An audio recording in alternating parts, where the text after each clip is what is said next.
Auschwitz-Birkenau. Historia, która nie powinna się wydarzyć. Wydarzyła się jednak i teraz naszym obowiązkiem jest o niej pamiętać. Życie straciło tu ponad 1 100 000 niewinnych ofiar, mężczyzn, kobiet i dzieci.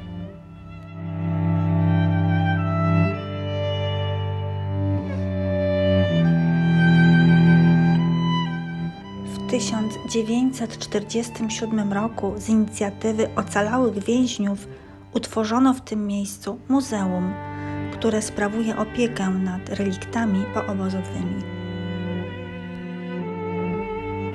W 2019 roku muzeum odwiedziło ponad 2 miliony osób.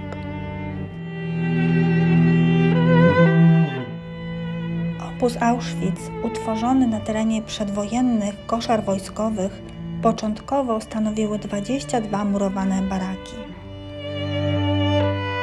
W miarę upływu czasu rozrastał się przestrzennie i organizacyjnie.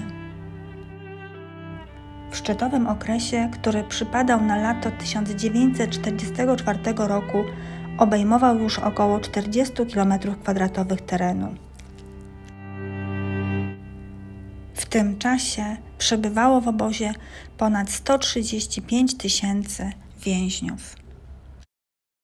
W historii obozu można wyróżnić 2 zasadnicze okresy. Pierwszy od założenia obozu w 1940 roku i przywiezienia pierwszego transportu Polaków, więźniów politycznych, aż do pierwszych miesięcy 1942 roku, kiedy pełnił on wyłącznie funkcję obozu koncentracyjnego, czyli miejsca w przeważającej mierze powolnej zagłady, będącej wynikiem celowo stworzonych warunków nieludzkiej egzystencji, przede wszystkim głodu.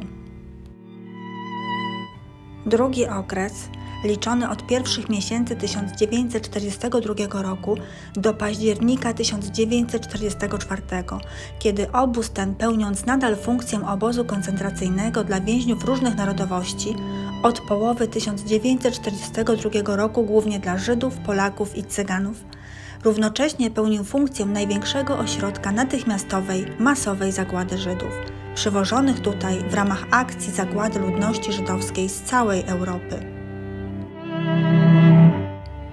Na podstawie zachowanych dokumentów szacuje się, że wśród 1 300 000 osób deportowanych do obozów Auschwitz około 232 000 to były dzieci i młodzież.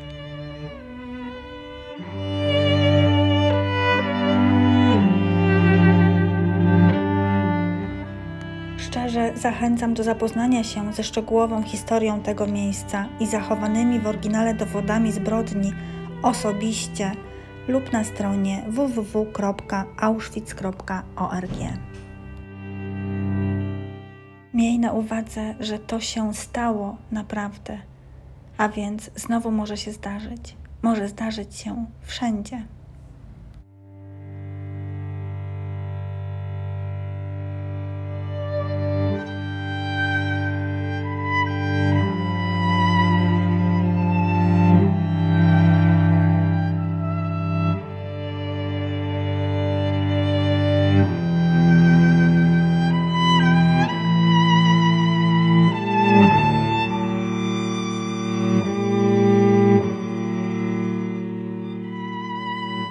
Uruchomienie komór gazowych w Auschwitz poprzedzały eksperymenty, które miały na celu znalezienie najbardziej skutecznego środka chemicznego i wypracowanie najwłaściwszych metod postępowania. Zabito w ten sposób około 600 radzieckich jeńców wojennych i około 250 chorych Polaków. Potem zaadaptowano na komorę gazową kostnicę przy krematorium w pierwszym obozie macierzystym. W pomieszczeniu tym można było jednorazowo zabić kilkaset osób. Komory gazowe i rozbieralnie były lokalizowane pod ziemią, natomiast krematoria na powierzchni. W każdej z nich jednorazowo można było uśmiercić 2000 osób. Przy czym w krematoriach na dobę spalano około 5000 zwłok, co pozwalało na kremację w ciągu roku ponad 1,5 miliona ciał.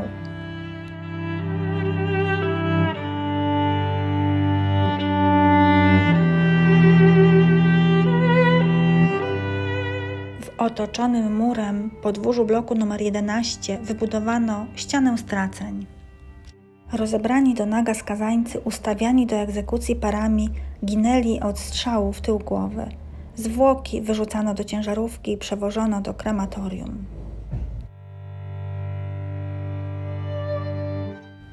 Sporadycznie były przeprowadzane również egzekucje przez powieszenie. Były one wykonywane publicznie, najczęściej w czasie apeli, w celu zastraszenia pozostałych więźniów. Inną, okrutną karą stosowaną w obozie, głównie po próbach ucieczki, była śmierć głodowa.